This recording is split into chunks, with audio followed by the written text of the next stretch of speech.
Hey everybody, today I wanted to talk to you about regain and what I'm doing to take it off. If you're interested, please keep watching.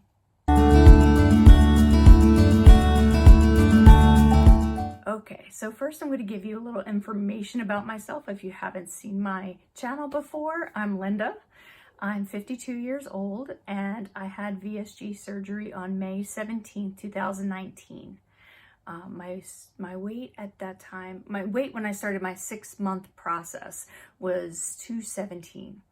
And the day of surgery, I was 201.1.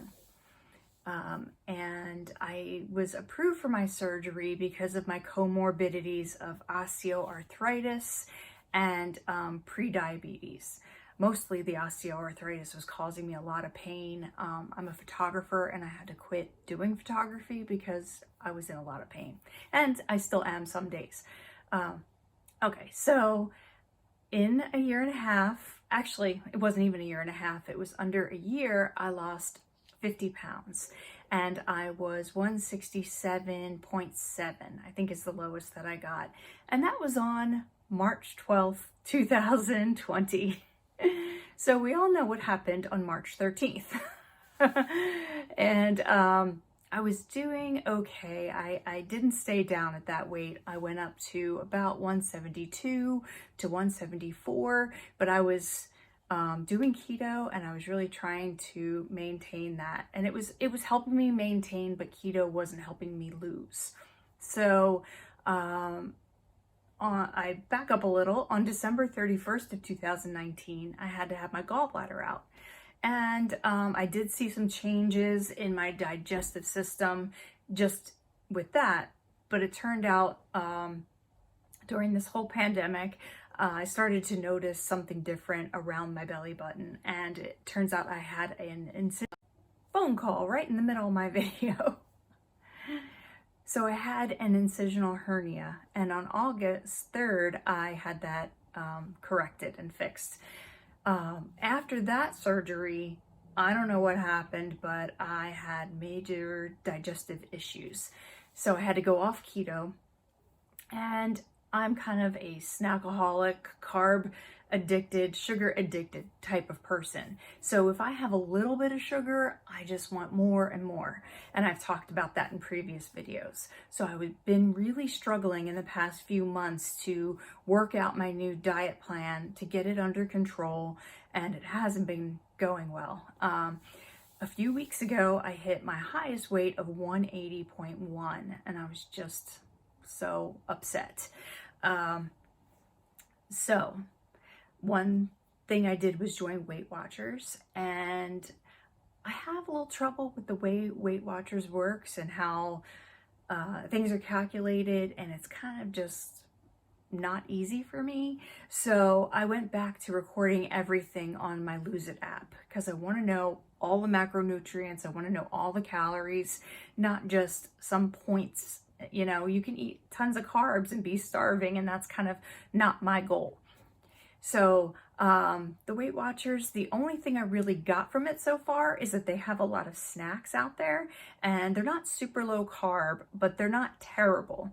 And I ordered a whole bunch of them because one of the things I've been trying to do is lower the calories on my snacks. I've been having a really hard time during the pandemic with just feeling a lot of anxiety and this urge to snack all the time. Like as soon as I have something, I want something else. And I wasn't even able to go like an hour without snacking. So it was becoming a really big problem. And that's definitely not good for your insulin levels and not good for your weight loss. So I would do okay and maybe hit my total calorie range around like 7 o'clock at night and then go off the rails and have 3 or 4 snacks. It was very bad.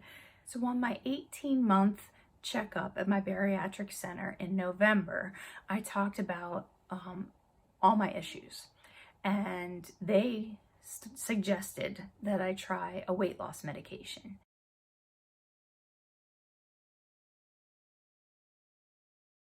They referred me to a gastroenterologist who I couldn't get in with till July of next year.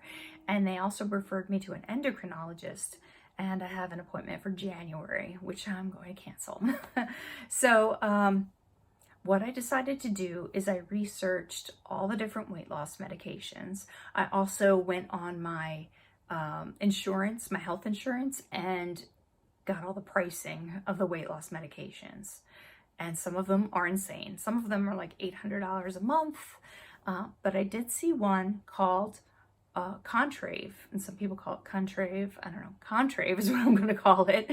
And it's a combination of two medications. Now, I'm not a doctor. I'm not a medical professional. I'm just going to give you information that I read online. It is a combination of Wellbutrin. The generic version is bupropion, and naltrexone, which is used for opioid addiction and alcohol addiction.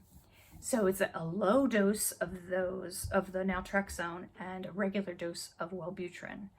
And I have been on Wellbutrin before, a long time ago. It was one of the few antidepressants that didn't make me totally exhausted. So I actually was on it for like a year or so, but it did give me some sleep trouble. So I think I didn't continue it.